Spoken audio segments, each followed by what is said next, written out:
Over to you, Dr. David. Great, and hi to everybody, and thanks very much for the Agribusiness Academy giving me an opportunity to talk to you. There's a lot to get through today, and so I'm going to sort of whisk through it, and I hope you'll have copies of this so you can look in your own time. Okay, so let's sort of get cracking.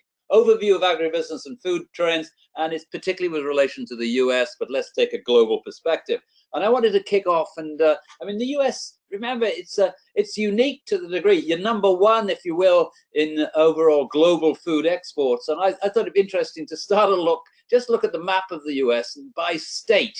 And you can see why you should be interested in what's going on around the world, because almost every state has a pretty heavy duty involvement in exports. I was sort of surprised at this. I expected California, yes, but every state. So, you know, all of the US from an agricultural point of view is interested in exports. Moving on, and again, this intrigues me. I know a lot about, or quite a lot about agriculture in the USA, but I'd forgotten about the dominance of, in terms of value of output, of livestock and meat. And you know, here's a classic. So look at those, the red blodges. That's where beef is the largest component of agricultural value in that state. The blue is dairy, and then the grey one is poultry and eggs. And so, you know, much of the US, it comes down to livestock, meat, and egg products have a disproportionate share of the value. So that would be interesting because a lot of that is exported, of course. And let's see what's happening around the world in terms of those commodities. I'll come back to that. Moving on. Okay. So this is global stuff. So let's get started. And if I look at big FMCG, big fast-moving consumer goods companies, what do they advise the senior managers of their businesses to be taking into account as they look at their business going forward from a global perspective? And Unilever, for example, identifies 4 principal macro forces, and you can see them here. It's a multipolar world, uncertainty in mature markets. There's slow global growth. Actually, it's just picking up a little at the moment. But we can see this sort of rise of nationalism. You can certainly see that rise in the US. You can see it in the UK. And there's income and political polarization within countries. What does that mean? That there is a stretch that those who are really well off seem to be getting better off. And then you've got the under people, the people with low income seem to be getting less income. And there's a squeeze on the middle class. So that's the multipolar world.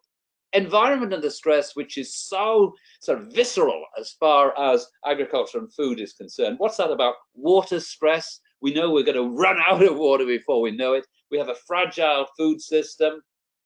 We have this transformation in renewable energy. And we're looking for dynamic technological breakthroughs that will help us with regard to the environment.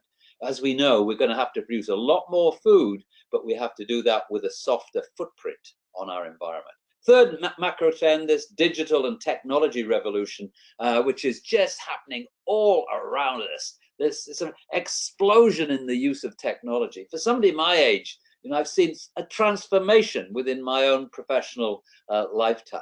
And I'll come back to that. And then on the fourth macro trend is living differently. And that's really about the demographics of your own market in the US, but also of global markets, changing household structures, rapid urbanization, etc. And we'll come back to it. Okay, right. Let's look at FAO Global Food Price Index. You know FAO, Food and Agriculture Organization. And every month, round about the 6th or 7th of the month, I look forward to seeing what FAO tells me is happening to global commodity markets around the world. And what they do is put a basket of agricultural commodities together, you know, meat, grains, oilseed, sugar, for example, and see what's happening to prices. And this, the graph you can see in front of you just shows what's happening, what has happened over the last, the better part of 60 years. If you can see, there was a bump in about 1973 when commodity prices, particularly grain, went through the roof. Actually, I was just starting my professional career then, and I was a food policy advisor to the Canadian government. And what happened there? There was an explosion in prices because the Russian grain harvest failed, and they went out. It was a closed economy then, and they bought up all the available grain. And when the commodity markets heard about this, prices went through the roof. And the view was that the world of food was changing, that we were moving towards much higher prices, more volatile prices. Actually, over the next 40 years, as you can see, between 1975, and about 2005, prices were relatively flat. I refer to that as the supermarket era. That was an era where Walmart increasingly was dominant in your own market. Tesco in my own. Big supermarkets were doing well. But look what's happened since 2005. Things have gone slightly crazy. And that's what I want to just spend 5 minutes in. Why? Why do you think suddenly food prices were just so very difficult to predict? And it's for a range of different reasons. Let's have a look what they are. Not least, and probably at the top, is climate and weather events. I'll go through each of these in a little bit more detail. Farmers' response to current prices. What do I mean by that?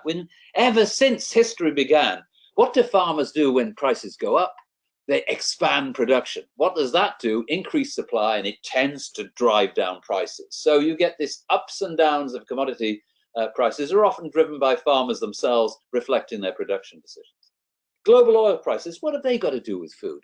Well, there's an extraordinary correlation between what happens in global oil price markets and the price of grains and oilseed. Now, why would that be? It's because over the last 10, 15 years, we've seen a proportion of global grain and oilseed production go into producing clean energy, so-called clean energy.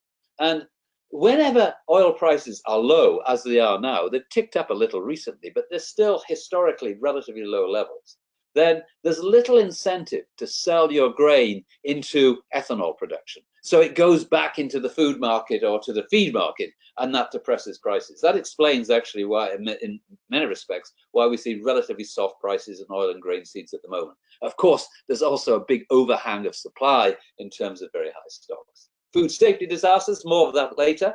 Livestock diseases, economic downturns in key markets, and then political events. But I won't go through every one of this. Let's go on. I'll give you a better idea of it. I mean, here we are, climate-related disaster trends. Look at this. 1980 to 1990, there was about 150 climate-related disasters a year.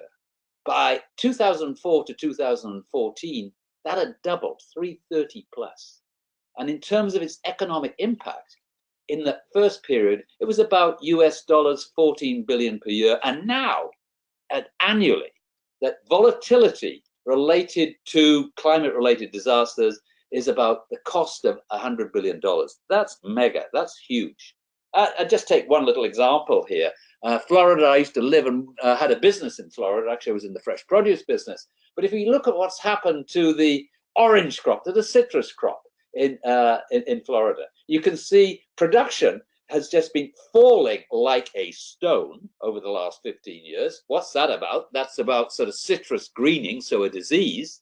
And then you've got this double whammy because actually per capita consumption of orange juice in the US was on a decline as consumers responded to the perceived over sugary nature of orange juice. And then on top of it, if you want another climate disaster, bang, along comes Hurricane Irma, and it puts Florida orange juice industry in peril. I was just looking at some Bloomberg data today, actually, on the internet, and you can see what's happened to grapefruit production in Florida. I mean, that industry may just disappear, driven by, not least, climate-related disasters. Next one.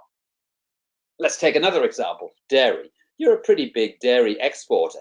And look what's happened to whole milk powder prices, which is one measure of what's happening to dairy prices internationally. So if you went back, look, it's only 5 years, then a ton of whole milk powder was selling for $5,200 US.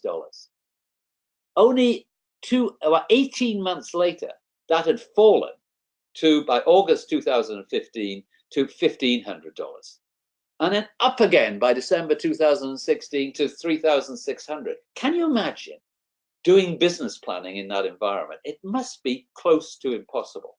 I mean, you'd expect at 5,200 to take a view, that's a high price historically. We can't plug that into our business planning because it's probably going to soften. But you would have never thought that in such a short period of time, it would have been down to a third of it. What was the underpinning this? It was a combination of farmers responding too enthusiastically to prices which were very high at 5,200, and then their major market globally, which was China, cutting back sharply on what they were willing to buy. So that sort of interaction of reduced demand and increased supply was cataclysmic from a price point of view. Wow, agribusiness, it's tough. Here's the link between oil prices and grain and oilseed. As you can see here, we've got 2017, 2018, and currently oil prices are about $60 a barrel. They're expected to hold round about that for 2018-19, and that suggests to me that there'll be very little grain going into ethanol production because there'll be a better market somewhere else, and that's probably going to keep grain prices down for farmers. On we go. Who'd have thought? Here we go. 2 years ago in the US, you were rationing eggs. Well, my view is that most Americans can't spell rationing. The whole concept that something isn't available is alien to you. Everything's available at a price. Well, all it took actually was a little bit of AI being not artificial intelligence, but avian influenza, so bird flu, and you were short of eggs. And again, that drives prices completely cockeyed. I think it's really, really important for us to look at some of the major economies outside the US. I mean, you are so influential in terms of what happens economically around the globe, but increasingly it's about the two really big boys when it comes to population, and that's India and China. And you can see here that India and China, their growth rates are hugely out of whack with the rest of the world. But actually, as you can see, in 2018, that actually Chinese growth has been softening. And we would expect to see this. You can't maintain 8, 9, 10 percentage increases per year over the decades. So what we're seeing is China growth slowing, and that has huge implications for all of us. As the growth slows, then overall economic growth in the world will quieten down, and that will dampen demand for food as well as for many other things. But what you've got to remember about China is that even though growth is slowing, even at 5.5% gross domestic product economic growth per year, which is low for China, but high for everybody else, but even at that low levels, it has a huge impact on the world. 5.5% GDP growth in China by 2020 is equivalent to adding another economy like Germany in consumption to the overall mix. So again, you can see the importance of China. China can make and break markets. I'll come back to that, because you can be on a China wave where things are going really well and they're just sucking commodities from all around the world, and then suddenly, bang, they can turn off, and that can break a market. Here, for example, if you take Yum Brands, I'm sure you know Yum Brands, the owner of Kentucky Fried and the Pizza Hut, etc. Well, the Chinese market became so important to Yum Brands that if there was a problem, and there was, then it could break the company. And so Yum has actually had to spin off the China end of the business into a separate business because it just became too risky to have it part of the overall portfolio. Essentially the same has happened for McDonald's in China, where they've sold, or back to the franchise, if you will, a part of their business because it was risky. It was hugely profitable, but also risky, and they don't want to sink the mothership. And then again, back on China, where else in the world can you imagine that a government would have a strategic porcine reserve, like a strategic pork reserve? Pork, the meat pork, is so important in overall consumption, food consumption in China, that if there is a problem, if prices start to go up and up quickly, then suddenly you've got social unrest. So the Chinese government have a reserve of a better part of 1 million tons of pork that they can feed into the market if prices start to go through the roof. So again, from a business point of view, you might think, wow, prices are looking good, we're exporting pork to China, but do you know enough about the political dimensions of it? When will the Chinese government open the pork tap, if you will, and put more pork into the market? On we go. Here's just a mixture of stuff. It's about how politics interferes with business planning in food and agribusiness. So, for example, in Europe, here are the Russians meddling, if you'll allow me to say that, in the Ukraine. Europe responds by saying we don't like that, and the outcome of that is that Russia bans the import of European exports of fresh vegetables, pork, etc. into Russia. What happened? Suddenly we're left in Europe with great swabs of pork and fresh vegetables that in history had a good home in Russia, and that depressed our own prices. Here's a really interesting one. It has its darkly amusing side, that Norway gives one Nobel Prize per year, and it's the Peace Prize. And in 2010, they gave the Nobel Peace Prize to a Chinese dissident. You can see his name there, which is difficult for me to pronounce. Actually, he died this year, poor man. The Chinese didn't like Norway giving him the Nobel Prize. What did they respond by doing? Banning Norwegian imports of salmon into China. And they did so for 5 years, completely changing the dynamics of the salmon export business for Norwegians. Again, think of it in terms of how you would put that into a business plan. Moving on. And, is it all about China and how they get things wrong? Not at all. Just very recently, particularly in the Netherlands, in Europe, for example, there's been scandals related to tainted eggs. So these are mite poisons, which were in the feed given to chicks, which were then translated into the eggs themselves, completely devastated egg markets in Europe. Prices suddenly just disappeared altogether. Just dreadful. So you can see there are so many things that interrupt the whole business planning system. And as a result, we get this sort of extraordinary volatility in prices. So what from an export point of view? Well, look here at this one here. What it says, let's just take one example. On the left-hand side, you've got the Philippines, where in the Philippines, 50% of household income goes on purchasing food for the family. Okay. In the US, it's much less. I'll come back to that. Now, just imagine in the Philippines, your income is just starting to go up. You're just starting to improve your diet. You're starting to buy more meat. For example, you might say, let's have as a special treat, we'll buy some American beef. And then suddenly you get volatility, not in meat prices, let's say in rice prices, which is the staple. So what do you think happens in the Philippines if the price of rice doubles? Do they buy less rice? No. Economists call it an inferior good because it's the staple. They actually buy more rice because that fills their families' tummies, leaving them with less food budget to spend. So what do they buy less of? The beef they were just starting to have as a treat. So we've got to sort of watch this volatility around the world. For all of us, it has an impact one way or another on the commodities we're associated with. Next, making the same point, isn't it interesting? Here we go. Left-hand side here is the share of before tax income in the US spent on food. And at the top is the lowest income quintile. So that means the bottom 20% of income earners in the US spend about 35% of their income is spent on food. All right, so what? Well, if you look at the top 20% of income earners in the US, they spend about 7% of their income. Now, so what? Well, that means that if you get a sort of boost in beef prices, back to beef again, then that 20% bottom end of income, what will they cut back on? Things they can't afford, which is beef in this particular example. But for the top 20%, it doesn't really matter. At 7%, food prices could double and it would still not really affect their income. So, again, it's this income elasticity that economists talk about. Okay, on we go. Still on the global stuff. Where are we at the moment? 2017 going 18. We've got about 7.3 billion people in the world.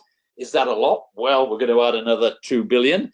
And then, of course, the issue is, have we got enough resources in the world to feed an extra 2 billion? Mind you, if you went back a few years, back to 1973, when there was a peak in cereal prices, remember I mentioned, the population in the world in 73, which is what, 44 years ago, was 3.6 billion. So in the last 40 odd years, we've doubled the world's population and managed to feed them. And I think we're probably going to feed another 2 billion without too much difficulty. Although what we've got to watch is that we don't despoil the environment when we do it. But the intriguing thing is this sort of urbanization that we see globally. And if you look at the top 10 mega cities 2014, and then over to 2030. It shows where population growth is and it will continue to be around the world, and it tends to be in Asia. Let's go to 2030 and look at the top 10 megacities: Tokyo, Delhi, Shanghai, Mumbai, Beijing, Dhaka, Karachi, and then Cairo, of course, in Egypt. But yeah, huge cities. So what? Actually, from an export point of view, it's very useful to have people in cities. Why is that? Because they're easy to get to. Here you are, Tokyo, the better part of 40 million people. That's bigger than many countries. And they're all in one place, increasingly serviced by supermarkets or other routes to market. So from an exporter point of view, urbanization makes it easier to get to large markets, I would suggest.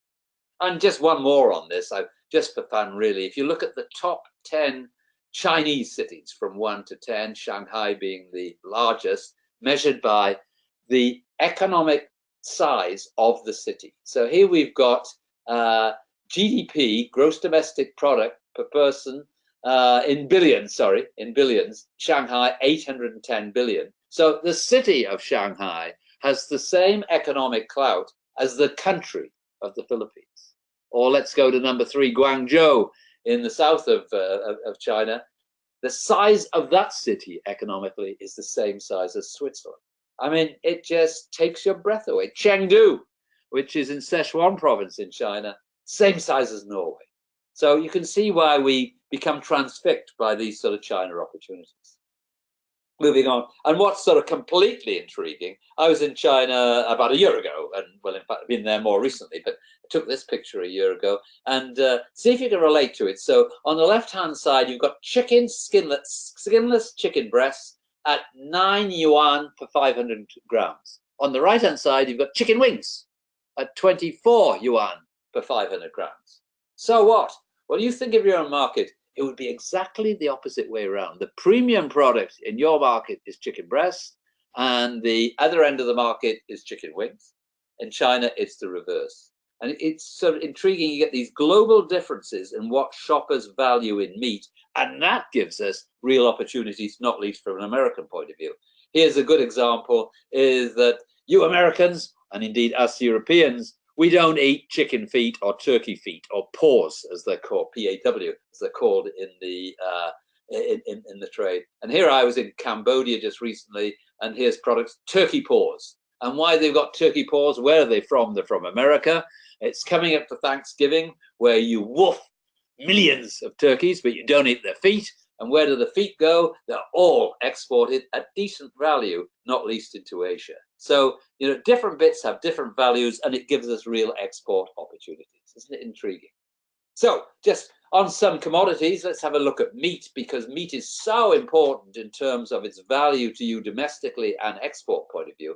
Actually, the future is set really fair for meat. And what you can see with some Rabobank information here is that the overall global demand for animal protein has been growing and growing very quickly.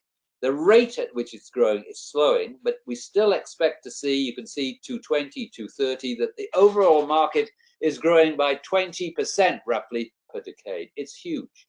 But you might want to notice which is the biggest component of animal protein. And actually, when I ask people that, sometimes people say goat, sometimes they say poultry, but it's seafood. Actually, the biggest meat, the most popular meat in the world is seafood. But the strongest growth in the world is for poultry and for eggs. So the future looks set fair. But actually, intriguingly, as Asia and Latin America and emerging countries eat more meat, those of us in mature economies like the US and Europe are eating less meat on a per capita basis. But that's another story. And again, never underestimate the importance of China from a global meat demand point of view. 1.3 billion people whose incomes are increasing quickly, and they're increasing more meat. And they either import the meat or indeed import the soybeans to feed to the pork, the pigs not least. And that in itself has a huge impact on your own export industry. So, for example, China this year and last imported 25% of the total world production of soybean, and they will continue to do that. It's a huge sucking noise in China, which is their unprecedented demand for soybean and for meat. Because not only soybean, by 2020, they'll be importing on a regular basis 6 million tons of meat per year. A lot of it pork, but you can see increasingly beef, which is a lot of that will be American beef, I would suggest. Okay, who else is looking good on the radar? We think of India as being largely vegetarian, but actually India has the fastest growing meat consumption rate in the world. So they're not all vegetarians, and as their income increases, they will eat more and more meat. In particular, they'll eat more chicken and fish and eggs. They're huge consumers of that.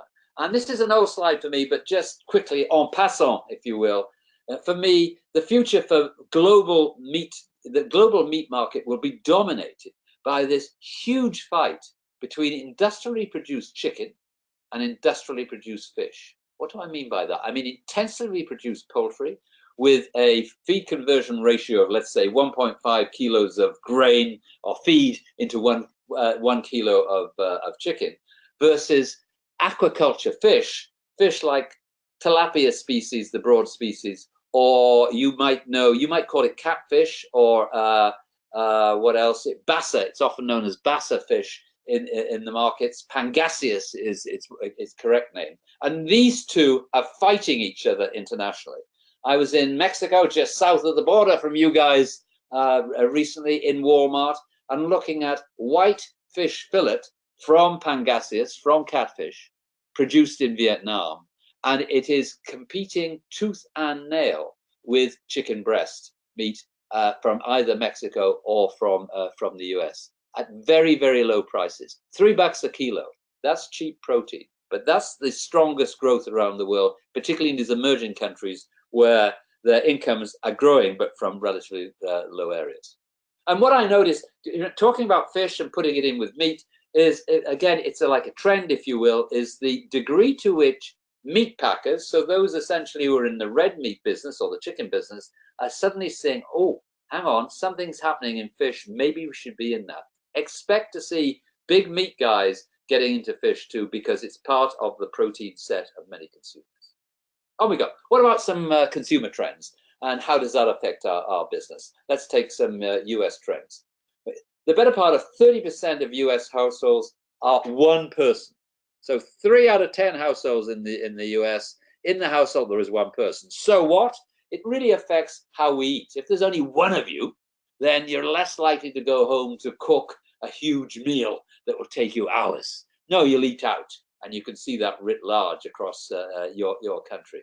And what's more, even if there's more than one of us, we often, there might be 3 in a family, but we don't necessarily eat together because we're all doing different things, either different work or different hobbies. So the better part of half of all eating occasions in the US are solo eating occasions. Actually, it's exactly the same in the UK, that 40% of all meals eaten in 2017 in the UK were eaten by one person alone.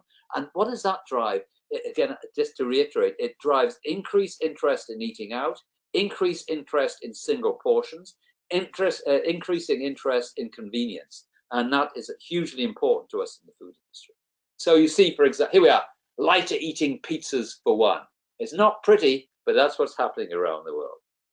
And who's driving the change? Well, it's this sort of pesky millennial group, that group that you may be part of it. Anybody aged between about 20 and 37, and there's billions of you. Huge. And how do you differ from the likes of me? I'm an old guy, and I've got different habits to you. Why? Because my habits have been structured, formed over the last 50, 60 years, whereas you're just forming your habits and you're inquisitive. And what's more, you have no patience. Here we are. I don't know if any of you can remember having read to you or having read Charlie and the Chocolate Factory, or maybe even read it to your children. But here's Veruca Salt from Charlie and the Chocolate Factory, and she was the spoilt girl who wants it now. And that's you millennials. I want it now, not tomorrow, not in 3 hours. I want it right now. And that's driving huge delivery challenges for us in the food industry. Non-traditional families in the US, 26%, so over a quarter of all US households are headed by a single parent who may well have children. So what, again, it shows that there's this sort of push to more convenience. If you're a single mum or dad and you're looking after children, then you've got to get meals together. You're working, you're trying to do your best, but you have to multitask, and you rely on the food industry to give you products which are a solution, not part of the problem. That means more convenience. And as I mentioned earlier, you've seen this polarization in income, where there's been stronger growth for the rich and for the very poor, and the middle class has been squeezed. And what that brings in the food markets is increasing opportunities for premium food products, even in a time of economic austerity. Moving on. And what's this about? It's huge in the US, customized diets. You know, gluten-free. If you went back 20 years ago, gluten, nobody knew what gluten was. There were still celiac disease people, poor devils, 3% of the world are celiac, and that must be dreadful living with that disease. But now the better part of 25% of Americans are actively trying to reduce their gluten consumption. Is that important? Well, yes, it is. Look at this. Wheat consumption in the US has decreased by 10% over the last 15, 20 years. That's huge. Luckily, in Asia, they've started to develop a taste for wheat, which has sort of compensated the decrease in your own country. Moving on. And then this snackified eating. What does that mean? That, you know, if you think back to breakfast, lunch, dinner, that 3 meals a day, well, that's breaking down, and particularly for millennials who will say, hey, I eat when I'm hungry, or when I need to, or when I've got time. And that might be a mini meal, or it might be a snack. And a snack doesn't have to be a bad snack. It can be a healthy snack, etc. And that has a huge, just look across your market to see the growth in snack sizes of almost everything.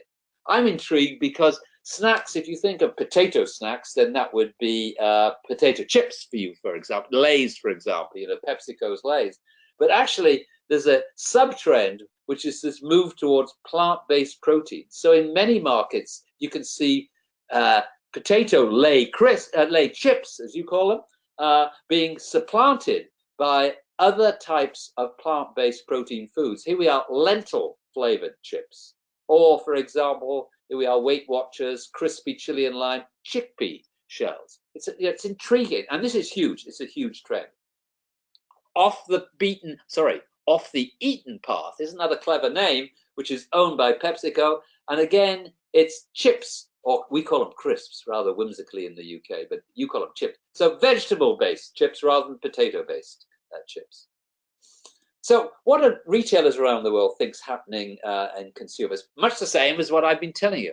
But initially, I'm taking here Ahold Delhaize, who are two global retailers from Belgium and from the Netherlands, who are well represented in the US, for example. Delhaize Lion Stores, for example. Ahold will own Stop and Shop and many other things in the US. They've joined together. So what do they think is the biggest megatrend in their stores? This increased focus on health and product origin. Why are we concerned about health? Well, look at this. Let's take a look at the OECD Obesity League for 2016. So, you know, the sort of portly league for people who are overweight. Who's at the top? Yeah, number one. The US is in gold medal position. Whoopee! Followed closely by Mexico and then New Zealand. Actually, the UK is out of the medal position, but we're sort of pushing hard to get to the same size of you. This is huge, and it's bringing great changes to the food industry because governments know that we can't afford the cost associated with overweightness, diabetic diseases, etc. And so there's a real push to get big food and big food and big soda, that people are pointing their fingers at General Mills, at Coca-Cola, at PepsiCo, and said, it's you who are to blame. Change the nature of your products. It's a huge trend. And for me, I was sort of absolutely intrigued that US Department of Agriculture and your Department of Health have the myplate.gov. It's on the left-hand side, where it points out what proportions of certain foods you should eat. I'm sure you're familiar with it. But Harvard University puts out its own version of this, and it's quite different. So what does it say, for example? Under dairy, it's got not drink milk, it's drink water. It says for healthy protein, it's not saying eat beef. It's saying choose fish, poultry, beans, and nuts. Limit red meat and cheese. Avoid bacon, cold cuts, and other processed meats. You can see this sort of revolution in social interference, if you will, in what we're eating. And if you happen to be in these markets, it's very, very influential. What else? Big, powerful consumer trends. Well, it's this convenience again, this move towards convenience. So what do consumers mean by convenience? They mean convenient to buy. I want to buy it now, wherever I can get it. Convenient to buy, convenient to prepare, convenient to consume, and then convenient to dispose of. This move towards convenience food products. In my market, it's hugely influential. And so increasingly, we don't go and buy, let's use an old-fashioned word here, we don't go and buy ingredients. We go and buy the meal solution. And in this particular case, I'm buying chicken breasts with asparagus and prosciutto ham with parmentier potatoes. My starter, by the way, was a Bloody Mary prawn cocktail. And then I can get that with 4 beers or a bottle of wine. And how much do I pay for it? 13 bucks. 13 bucks for a super meal for 2, including beer or wine. Why would you eat out? And why would you cook? You can see the way the market is moving. What else? Shoppers continuously seeking value. And when we say value, often that means low prices, but it can also mean values. But on value, sometimes I'm so absolutely intrigued. If you see how the fast food sector is having to respond, here are the McDonald's, actually this year, it was last year, where they had a $1 craving. $1? $1 to buy a cheesy bean and rice burrito or a beefy cheese burrito? How can you sell something for $1? And what's more, we want to buy it for $1 and we want the eggs free range, the beef grass-fed, antibiotic and hormone-free, no high fructose corn syrup, all natural, all for $1. You know, is that sustainable? Probably not. But again, for the mega trend for you, particularly in the US, the blue line is the amount of spend in the US on food away from home in food service, and the red line is the amount we spend on food in groceries through supermarkets. And what you've seen in 2016 for the first year, food service, so food away from home, just topped food from grocery from supermarkets. So you're spending more out than you are in. So what's happening at the supermarket end? It is just, well, I think it's a disaster. Here we are. If I follow all the trends, I read the pundit reports that come out of the US, Amazon and alternative formats will bring carnage to supermarkets. The retail apocalypse is heading straight for Kroger. Inmar, the market research group, dim future for traditional supermarkets. It's only going to get worse for America grocers. So what's that about? Actually, what it's saying is that the world is changing. And whereas we used to think it was all about supermarkets, now increasingly the biggest growth is in other routes to the consumer. And globally, it's the case too. Where's the fastest growing routes to the consumer for groceries? E-commerce and hard discounters. Hard discounters would be Aldi in the US, it's from Germany, of course, Lidl, which is new to the US, and your own dollar stores. E-commerce, you're just starting to get into for grocery. So here we are in the US, Aldi firing a 3.4 billion shot in the supermarket world. Lidl, its competitor in Germany, coming to the US and putting more pressure on supermarkets. The dollar stores in the US exploding in terms of numbers and size. So it's forcing supermarkets to have to change what they do. That big store format is falling apart. Here's Kroger, the #2 grocery retailer in the US, moving towards fresher food in smaller formats. We see exactly the same in the UK. And actually, the configuration of supermarkets is changing. Here's what a supermarket looks like. Now you've got fresh foods, the more interesting stuff around the perimeter, and in the middle is where you get the ambient packaged foods, the more boring stuff, if you will. What's happening is that middle of the store is getting squeezed. It's getting less and less, and we're getting more and more interesting stuff, if you will, on the outside in terms of prepared foods, story foods, specialty foods, on-the-go foods, etc. And so if you are into products which are sold in the center, which are called actually sometimes in the trade in the US, it's referred to as the morgue, the middle of the store is the morgue, you know, where people die. You don't want your product sold in the area of the store which is being squeezed and squeezed. And that's exactly what's happening. I say in the blog that I write, you might want to read my blog. I'll give you the address at the end. Alexa, if you're using Amazon's Alexa, turn off the lights in the middle of the supermarket when the last person leaves, because that's what's happening. But what I've noticed again, and it's worthwhile thinking about, when Amazon bought Whole Foods, then all major supermarket share stocks crashed in the US. And it always happens like that, that the market tends to overact to what appear to be cataclysmic happenings. So Amazon buys a major supermarket. They think, oh my Lord, it's all over for the Walmarts and the Krogers of this world.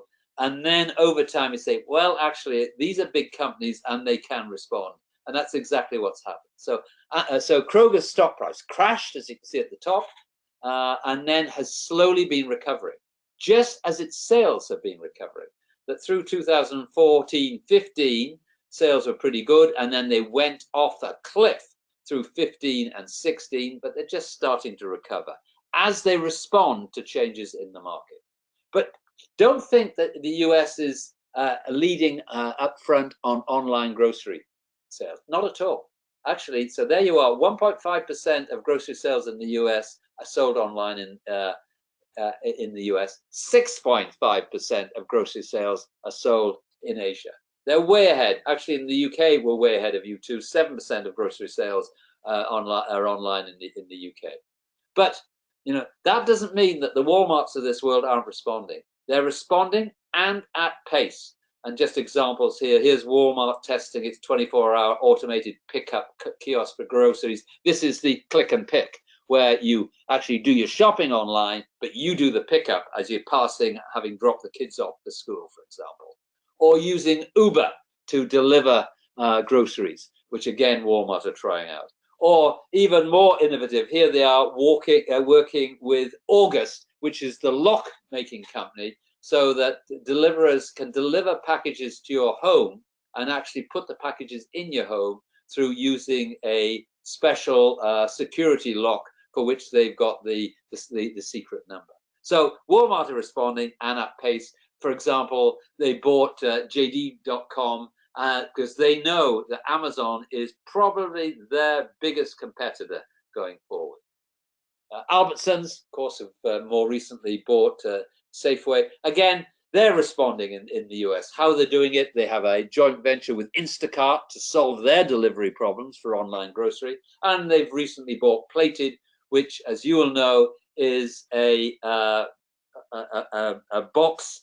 It's an ingredient box company where you order the ingredients for 4 meals. So it's sort of pre-prepared. You do the cooking.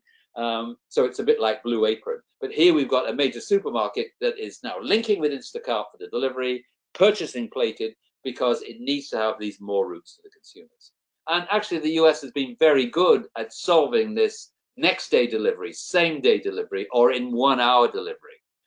All these here are so organizations that are addressing exactly that. Haven't time to really talk about them individually. But again, why would you want it in an hour? Because if you're a millennial, you can't wait. We want it in an hour. So what do you think of Alexa and Amazon? Here, we've got Alexa in our kitchen here. I live in the UK. And in the morning, I'll come and ask Alexa, what's the weather going to be like? And what the stock market is doing. And then my wife might say, Alexa, add new potatoes to the shopping list, toilet paper or whatever. So we're starting to order our groceries through Alexa. Is it all about Amazon? Not at all. In the US, Walmart have a joint venture with Google Express to do exactly the same. Tesco in the UK with Google Express. And I would suggest within 10 years, certainly within 10 years, almost all those products which are in the center of the supermarket, those ambient, those routine purchases for which we haven't got a lot of emotional attachment. We really need them. You know, you need toilet paper, come on. But you also need just ambient stuff that for your stock cupboard. It will just arrive. It will be pre-ordered, not by you, but by an analog, and it will arrive at good prices. It's just going to make the home business of shopping that much easier. And then, for goodness sake, suddenly Whole Foods is bought by Amazon. What? For $14 billion. and it came out of the blue. What was all that about? Well, let's look at the next one. If you take the market capitalization of some major grocery retailers, just look at this. Amazon has a market cap of 560 billion. Like, that's twice the market cap of Walmart. And underneath it, Alibaba, so Amazon's equivalent in China, market cap of 455 billion. And if I take our own big retailers in Europe, like Tesco and Carrefour, they're minnows compared to these newly arrived. I mean, Alibaba, for example, wasn't around 20 years ago, and suddenly they're mammoths in the industry. So why would they buy, why would Amazon buy Whole Foods? Well, it's for the same reason in the UK why Amazon just might buy Sainsbury's. In my blog, Sainsbury's is our #2 retailer in the UK. Why would a online retailer want to buy bricks and mortar retailer? Because actually, the future isn't all about online. It's about online, big stores, supermarkets, mini stores, convenience stores, recipe kits. It's about all those. And the winning retailer is the one that will be best represented right across the park in all these. And I'm saying here that market cap Amazon at 560 billion can buy Sainsbury's, which is a significant retailer, and it's got some great store networks, which would be great delivery hubs for Amazon for a lot of their products, and they can pick it up for 7 billion, which is like peanuts for Amazon. And it's exactly what Carrefour, the great international retailer from France, says. The winning retailer will be the one that can best together get hypermarkets, supermarkets, convenience, e-commerce, cash and carry, etc. But actually in the UK and in the US too, that it's not just about supermarkets and grocery, food grocery. Increasingly, food to go is something which is in specialty areas. In my own market, there are chains like Pret a Manger, Pod, Eat, which just sell snacks, fresh foods, lunches, evening meals, and they compete directly with the Tesco's and the mainline supermarkets. And what we're seeing in your market too is this convergence of food retail and food service. They're coming together and they have the same offer. That's the big battle. And then on top of that is the likes of Uber Eats, as I mentioned. I mean, how quickly all that's happened. We had Uber taxis and we all said, wow. And then suddenly McDonald's has a partnership with Uber Eats. So, you don't have to go to the Golden Arches. You just get it delivered by Uber Eats. Or here's Wendy's, the big competitor, if you will, of McDonald's, along with Burger King, etc. And they have a special arrangement with DoorDash. It's just like Uber Eats. And here we are with Blue Apron, as I mentioned earlier, the meal kit startup, which floated, and actually its share price has crashed. It's at least half now what it was, but it is selling the better part of $1 billion worth of food ingredients through its meal kits. Watch this space. Is it going to survive? I'm not sure, but it will be an important, one way or another, meal kits will be an important part of the food offer going forward. Here's another thing, Chef, which is like a Blue Apron. Now Campbell Soup is co-investing in it, as is Smithfield, because they believe it's got a future. And I would forget about the title. I think it's the wrong title. But don't underestimate vending machines for fresh foods. We do that rather badly in the US and Europe. Go to Japan and Korea to see how you can do great food through vending machines. What's happening in food manufacturing? Better hurry up now, just to get to. I know I've got about 10 minutes. Across the globe, big food and drink is under huge pressure, and all this shows you is what's happened to the sales growth rates of the top 28 global consumer companies. And what you can see is a tend to distinctive slower growth. Here's a bit confusing, but it's for the US specifically. And what it shows is that the dark blue, which are big brands, are being outcompeted by the lighter bluey green, which are small brands. And they've been hammered in the US specifically over the last 5 years. Almost all the growth in sales for food grocery in the US has been from smaller brands, not from the big brands. So big food is in trouble. And what's more, those big companies, I'm sure they look and find that the average lifespan of a S&P 500 company used to be 60 years, and now it's 20 years. And now we have these new upstarts that many fail, some go forward, and some grow, and they grow quickly. And so what's happening, you're seeing the biggest firms in the world in grocery, like Unilever's of this world, are having to reconfigure, sell off underperforming assets. Here they are, Unilever selling its spreads, so it's margarine, as we used to call it, a business. Let's take Nestle, one of the best food firms in the world, and if you look at how their growth has been slowing since about 2008. And so how are they getting over that? Well, they're focusing on the high growth areas like coffee, for example, like pet care. The pet market is growing at twice the pace of the food market.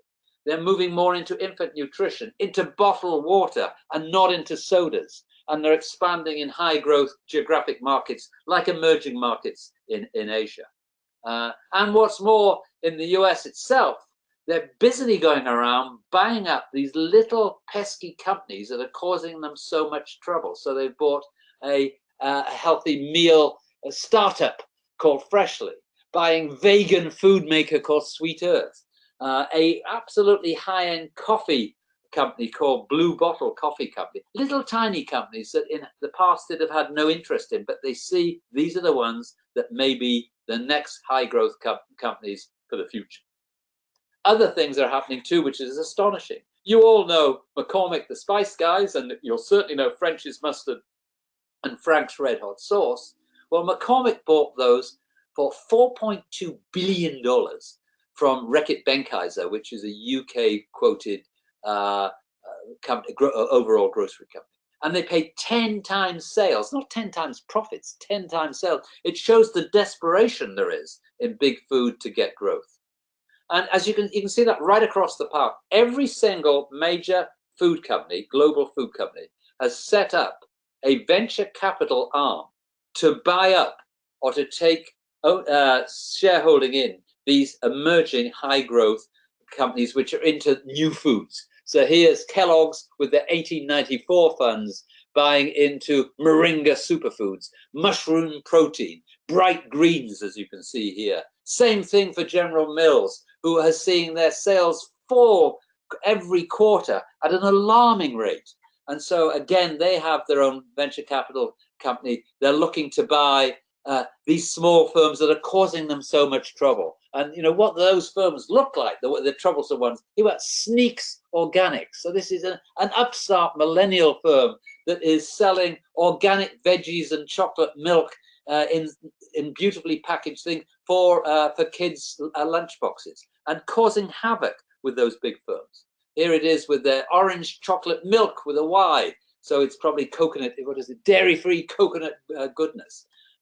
All these are new companies which are just forging ahead in the baby food area. Piccolo, mango and kale, sweet potato, beetroot, apple, and etc. They're causing havoc with the big firms. And here's Mars, you know, the great chocolate company, and also great pet care company, saying, actually, our future may be less in confectionery and more in pet care. And they've just bought for 8 billion BCA, which is animal hospitals and relate, because it is much faster growing than food. Almost done, but so let's go.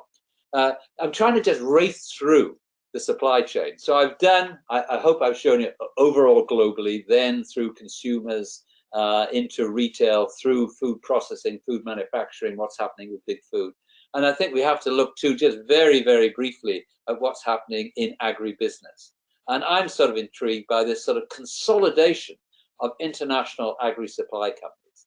And you see the degree, it's a great trend. Well, it's a great trend to observe. Whether it's the outcome is going to be great for farmers is another matter, I would suggest. Is if you look what's happening with those big supply companies. So we've got Syngenta being swallowed by ChemChina, Monsanto merging in with Bayer, DuPont and Dow merging together. So fewer and fewer. And what's all that about? I mean, a lot of it about is trying to increase market power, but in particular what it's about is the increasing high costs associated with R&D, research and development, where you've got to throw huge amounts of money here, like billions of dollars in, to get those blockbuster products, which can then be spun out globally. Now, whether that's good news for farmers, because there are fewer and fewer of the agri-supply companies, but only time will tell. And I couldn't finish without talking briefly about the interesting trend within the US versus many other parts of the world. I mean, if I take in the US soybeans, cotton, corn, the proportion of crop which is produced using GM, genetically modified products, so genetically engineered crops in the US, there's the graph, from nothing in 96 to close to 100% by 2016-17. Same's happening for sugar beets and canola. And that's a hugely US thing, also Argentinian to a degree and Brazilian. Because you go to Europe and you may think we're just yesterday's people, because there's huge pushback against GM in Europe, particularly in Europe, but in other countries too. Now, why would that be so? Just to finish off on this. Look, I'm a Canadian as well as a Brit, and I was interested in this little bit of Canadian research which came out last year. So Canadians were saying, what's your impression of genetic modification? And in general, here it says 61% of consumers who were, and it was a big survey, said, actually, we're not that enthusiastic about it, to be perfectly honest. And the reason why they're not enthusiastic about it is it's not sort of anti-science. They say, actually, nobody's told us what the benefits of GM foods are to us, the consumer. And so we're saying, why should we take any risk? I mean, there may be a little risk associated with GM. They say, I don't think so, is it? But they say, so why would you take the risk? And it just underlines for me how badly we've done. We are getting better at communicating the benefits of technology that are going to transform agriculture, but we've got to pass that through to consumers. You have to get the permission of consumers to use technology, because remember, they're the people that buy the products that we produce. And actually, only consumers are the ones that put their hands in their pocket to take out money to buy the food products that we retail, that are produced by manufacturers, that have ingredients that are produced by farmers. Never underestimate the powers of consumers, and don't take them for granted. I would suggest back in the 1990s, that Monsanto period with Roundup Ready, they took the they didn't think of consumers, and we paid a really heavy price for that. So around the globe, I mean, it used to be all about government regulation, and I can hear my cat meowing desperately in the background. Do excuse it. So we used to think it was government that would regulate industry, that government would establish standards. The fact of the matter is we've moved on from that. And now around the globe, retail supermarkets dominate the sale of food groceries around the world. And what's more, they are the policemen of the standards that we will produce food for. And they're driven by their customers, the shoppers. And it's the same, I would suggest, for food service too. And a good example, McDonald's. If you take McDonald's, say, moving to free-range eggs. Why did they do that? Because they felt that their customers and the special agencies, non-government agencies and special interests drove them to it. So it's not so much government regulating you. We will be regulated more by big firms in food service and big firms in food retailing who are responding to society's voice, I would suggest. Quickly on sustainability. I mean, I think that's, I'm almost done, so don't panic. Actually, increasingly, big companies are looking at the Sustainable Development Goals of the United Nations. And you can see them all here, the 17, and saying, we better align what we're doing in our business with these Sustainable Development Goals of the UN. And I noticed that, again, the leaders in sustainability, I would suggest that's Unilever and Nestle, frankly, have got this really on board. If you look at Unilever with their Sustainable Living Plan, where they're saying that we want to double the size of our business while reducing our environmental footprint and increasing our positive social impact, it's going to be hugely influential.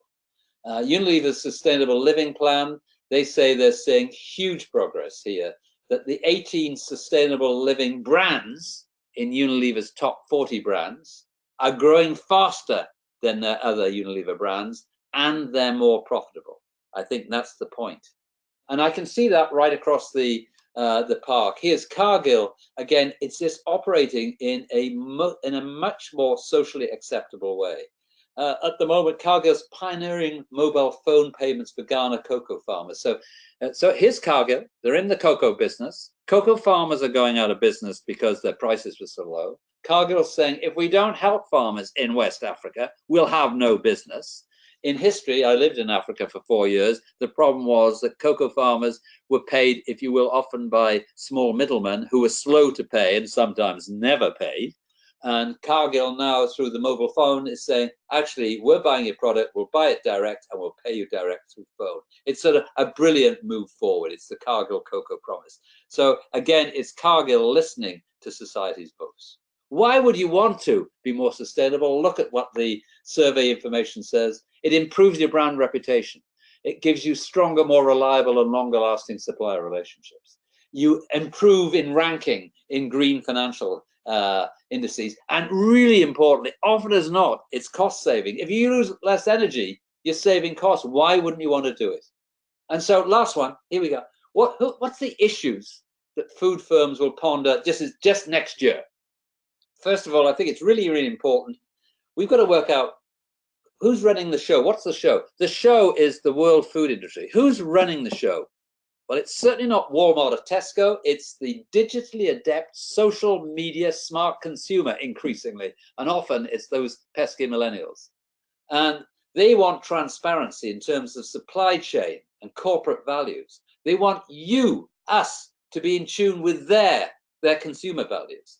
And they want things to be simple in terms of production, ingredients, products, packaging, simple values they can understand. And they want that the offer personalized to meet my very specific requirements. And they want all matters green. They want sustainability writ large. We're part of the solution for society. We're not supposed to be the problem. And don't think necessarily that we can get paid a premium for being greener. Actually, if you're not green, then you get discounted. And then it's this wonderful phrase that increasingly comes out of the States as ever.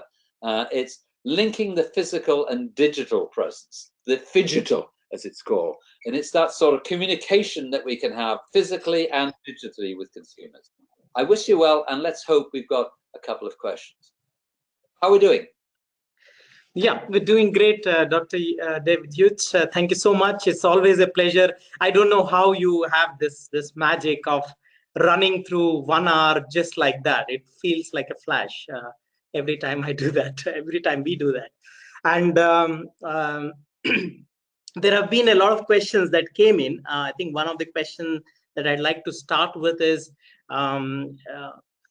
like this webinar was specially designed for young graduates that are just passing out. So, and you are the ones who travels all over the world, more in the US, but also all over the world in every year, and talking to all these decision makers and board members. So what are they looking for in the young talent? You know, what should they know about the industry, irrespective of which link of the chain they're coming from, and how should they get ready for the industry? So any insights on that? Right. You know, I mean, I'd go back even further and say, if you are, you know, when you're thinking of going to university, what should you choose to do in terms of degree? And actually, but remember, I've spent my entire professional life in the agricultural and food industry. I happened to do a degree in agricultural economics, then did a PhD in food marketing, but that's neither here nor there. But when I'm advising people who are considering university, I say, do something that you find interesting. If you do that, you'll probably enjoy it. And if you enjoy it, you'll probably do it well. And frankly, I mean, it may be a little controversial. I don't think, you know, if you want to build a career in agribusiness and food, I don't think necessarily at the undergraduate level you have to do anything to do with agribusiness and food. Just do something you want to do and do it really well and enthusiastically. Because actually, if I look at food companies, agribusiness companies, what they want is bright, enthusiastic people who really enjoy what they do and work hard and who are quick to learn on the job. And that big firms will say, we'll teach you. And from a graduate point of view, I'd try and pick companies that are willing to invest in you. You know, that's the joy of the bigger companies is the better ones have great graduate development programs, and they've got fast track programs, and getting on those, you know, is sort of brilliant. Nothing wrong with small firms, but often as not, then they are like resource constrained. So you know, I don't think there's a magic degree. I think there are magic people, and as I say, enthusiasm and interest in what you're doing is that shines through, and companies can see that, and that's what they want. Okay.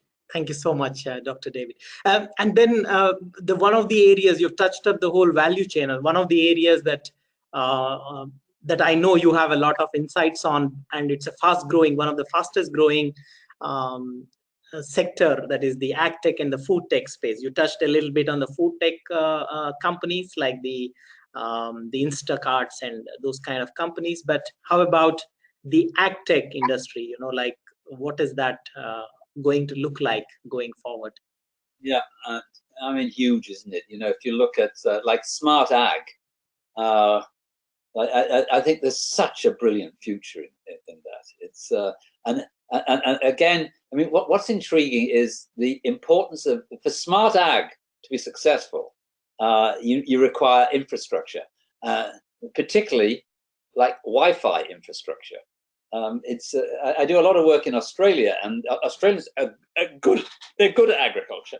You know, it's a sophisticated country, but they have surprisingly poor Wi-Fi coverage in many parts of the major areas where they have big ag. And you know, and there we are developing this sort of brilliant technology in terms of improving efficiency of production, etc., where we can, you know, be so specific about spray or whatever it may be. And there they are in, let's say, in Western Australia. I mean, a huge state. Western Australia is the same size as Western Europe. And this frustration of farmers are saying, we know what we can do, we know what's out there in terms of technology, but we can't use it because we don't have the infrastructure. So that, which is intriguing. I mean, interesting enough, sometimes there's better infrastructure in emerging countries in that regard. Look at the success. Remember, I talked very briefly about Cargill and the very good work they're doing in West Africa, which is, you know, direct payment of small-scale farmers in cocoa farmers in West Africa.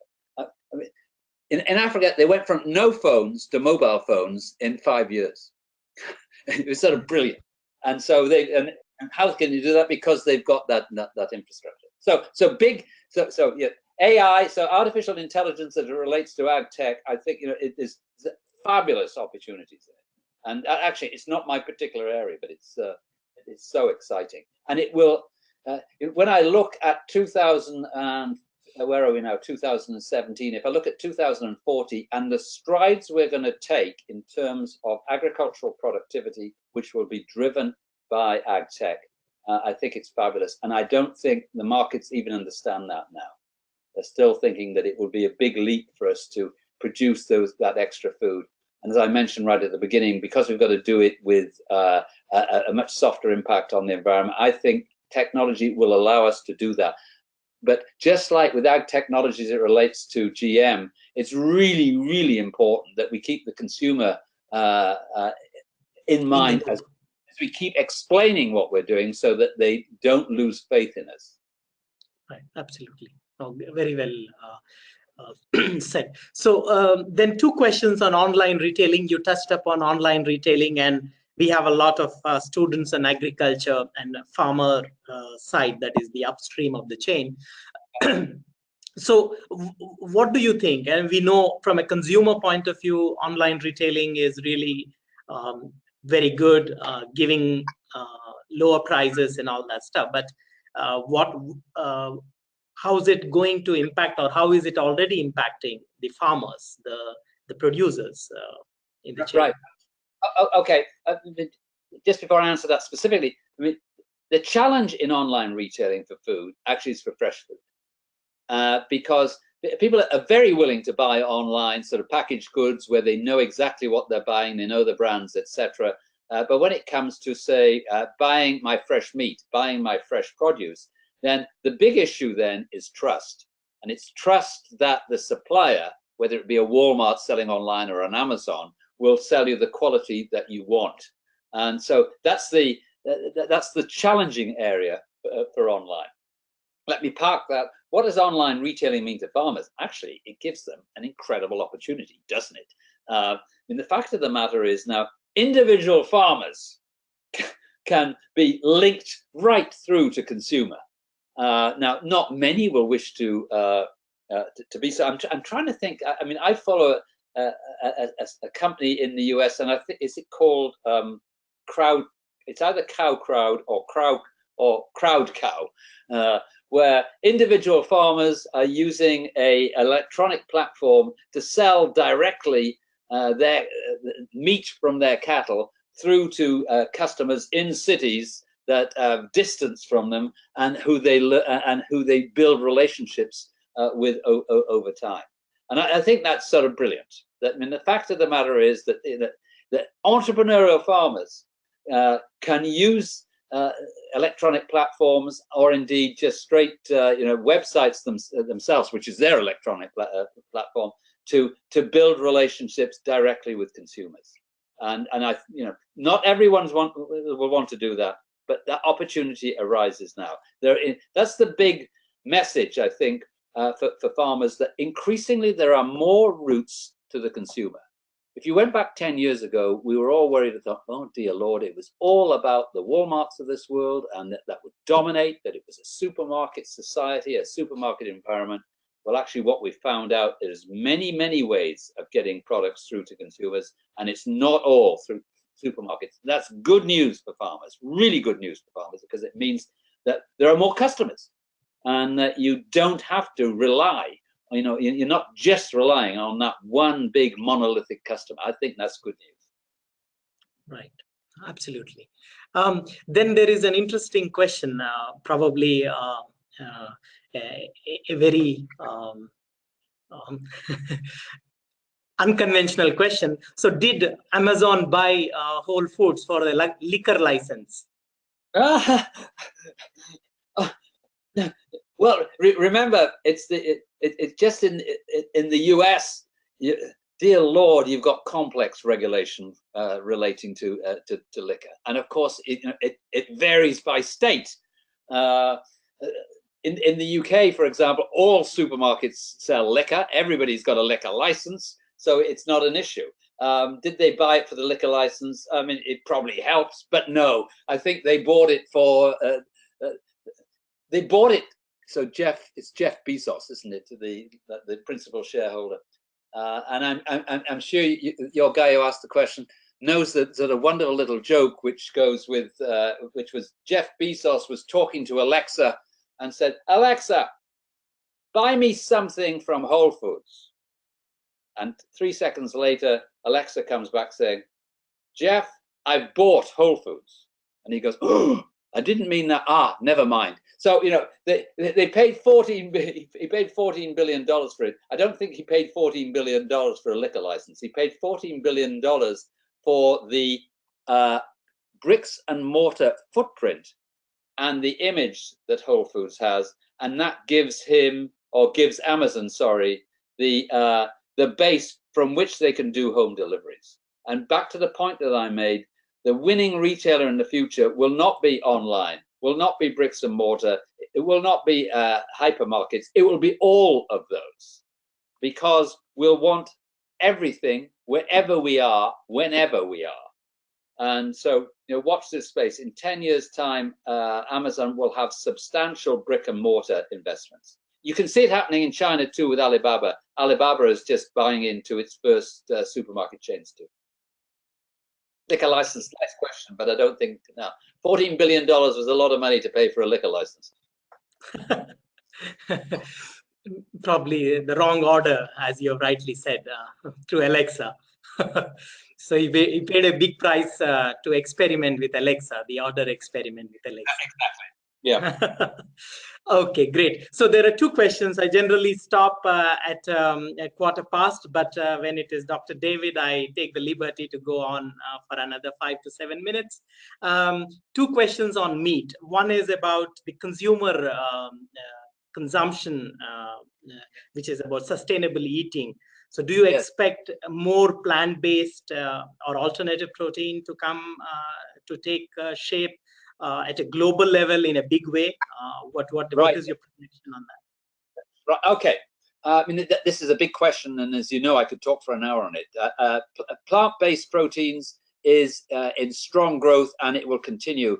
From a US point of view, the point I would make is that pulse production, so pea, lentil, etc., production in the US doubled in the last 12 years, and during that period, the proportion of pulses, US pulses that were exported, went down.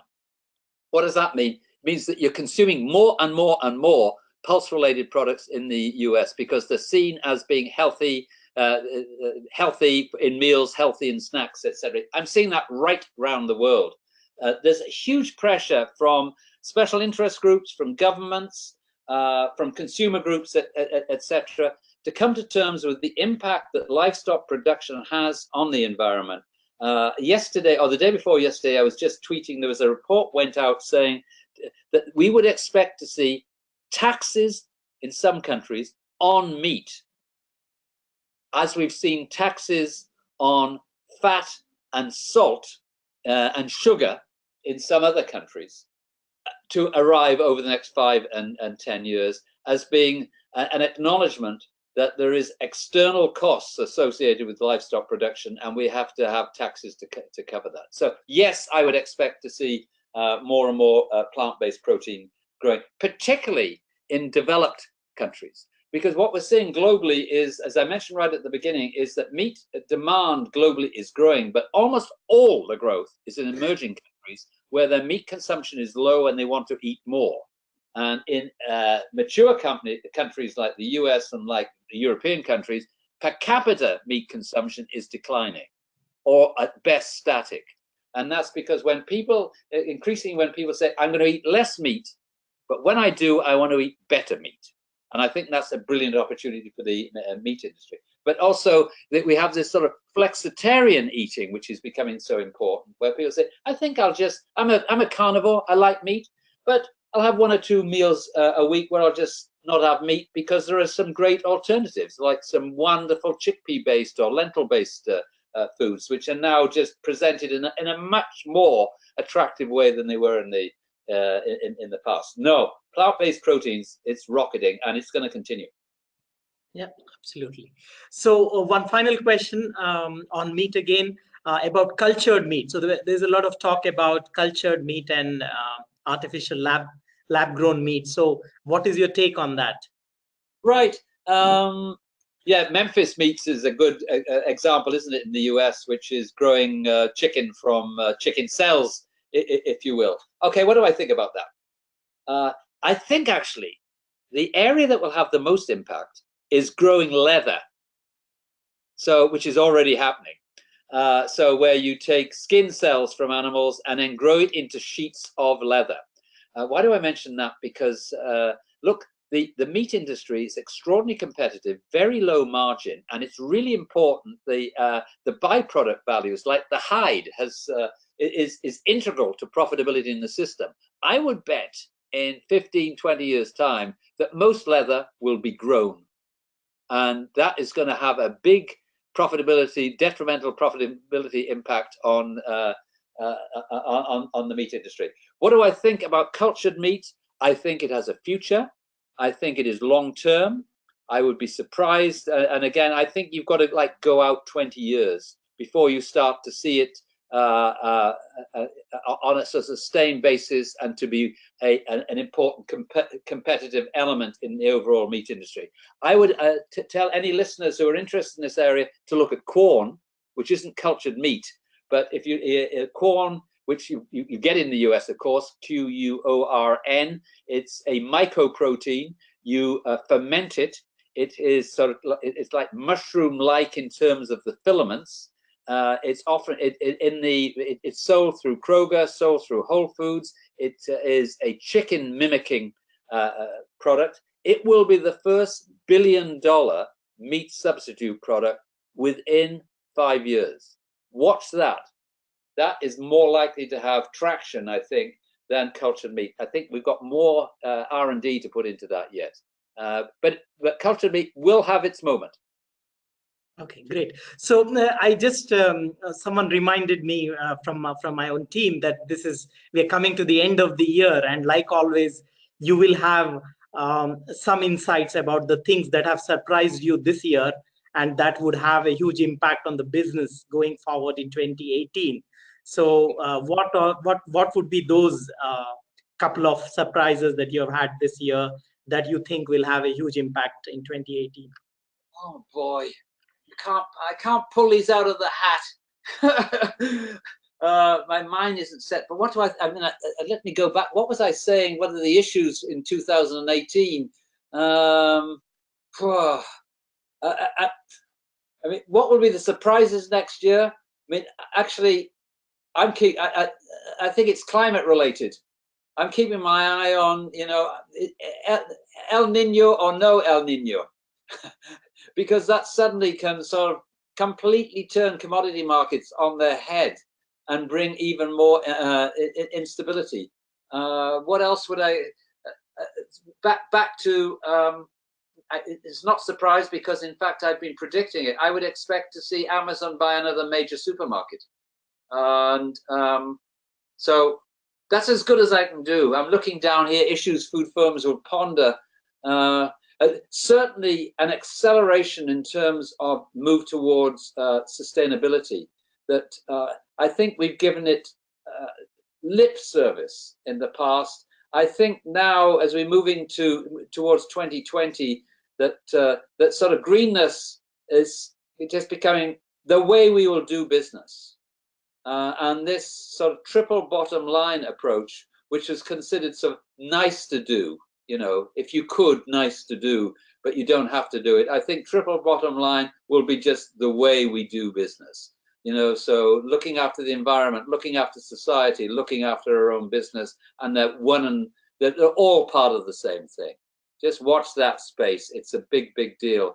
And I can see all sorts of forces pushing it. Great. Thank you so much, Dr. David. Agribusiness Academy is prepared for that last one. We have the mini MBA in sustainable food chains, which talks about the triple bottom line, and so we look forward to that. We are ready for that trend. Thank you so much. One more time. And don't forget to ask the Agribusiness Academy people to just check my supermarketsinyourpocket.com blog from time to time, because it's free. And we hope it's insightful and it's quick to read, and sometimes it's humorous. And thank you very much for listening anyway. Thanks a lot. Thank you, Dr. David. Bye. Sure. Bye.